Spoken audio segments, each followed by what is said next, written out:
warahmatullahi wabarakatuh. Perkenalkan, kami dari kelompok 5 yang terdiri dari saya sendiri, Heni Irawati, Mbak Pratiwi, Mbak Prasetya Eka, dan Bu Purwanti.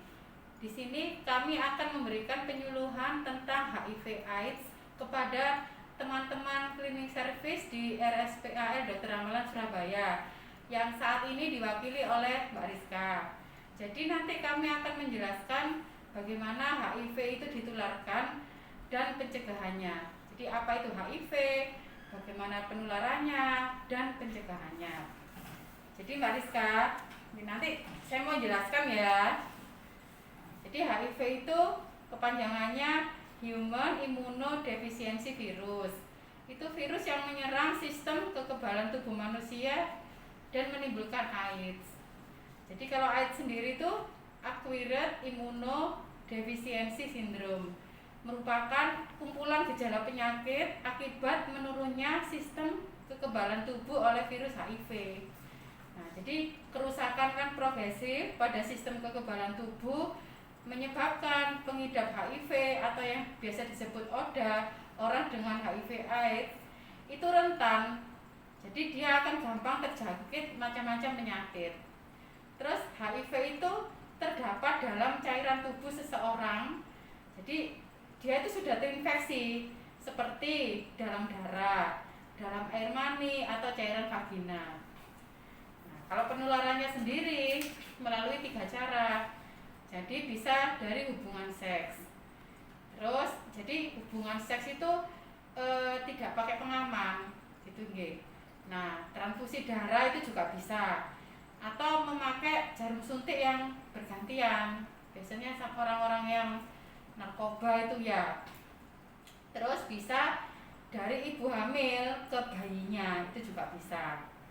Nah, kalau gimana sih cara ngerti nih, orang ini AIDS gitu ya. Nah, biasanya itu gak ada gejala khusus, tapi dalam waktu sampai 5-10 tahun, nah nanti baru muncul ada tanda-tanda dia itu ada gejala-gejala khusus. Jadi contoh, kehilangan berat badan yang drastis, terus diare terus, ya diare panjang gitu loh, diare terus, pembengkakan pada leher atau ketiak, terus dia batuk terus menerus.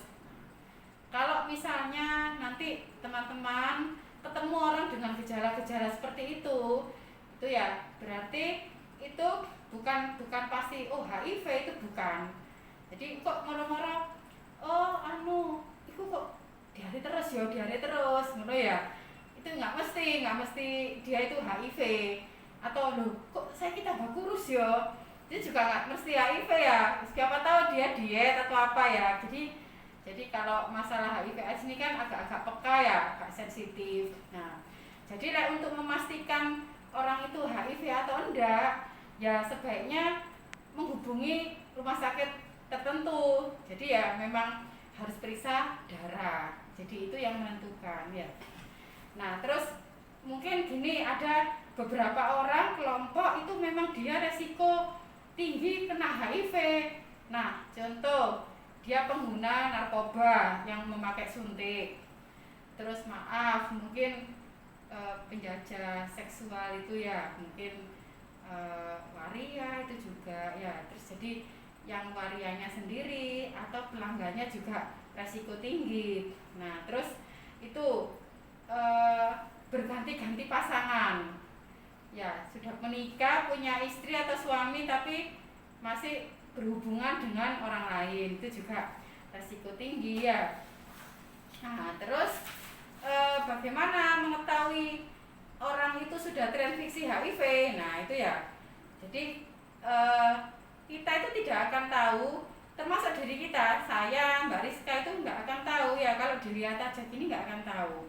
Jadi pengidap HIV itu sehat, sama seperti kita semua ya, normal, aktivitas normal gitu. Nah, satu-satunya cara supaya ngerti ya cuma dengan tes darah gitu ya. Nah, kalau pencegahannya ya HIV itu ya melalui hubungan seksual itu. Jadi diusahakan, jadi ada A, B, C itu biar gampang diingat. A-nya itu absen dari seks, Jadi tidak berhubungan seks kecuali dengan pasangannya. Misalnya jauh-jauhan dari pasangannya ya absen tadi ya. Jadi oh ya jangan berhubungan gitu nggih. Terus berlaku saling setia. Nah, saling setia itu berarti hanya berhubungan dengan pasangannya itu tadi ya yang B ya. Jadi kalau dengan orang lain ya tidak boleh, bukan pasangannya gitu ya. Yang C, cegah dengan kondom. Jadi berhubungan itu memakai kondom. Biasa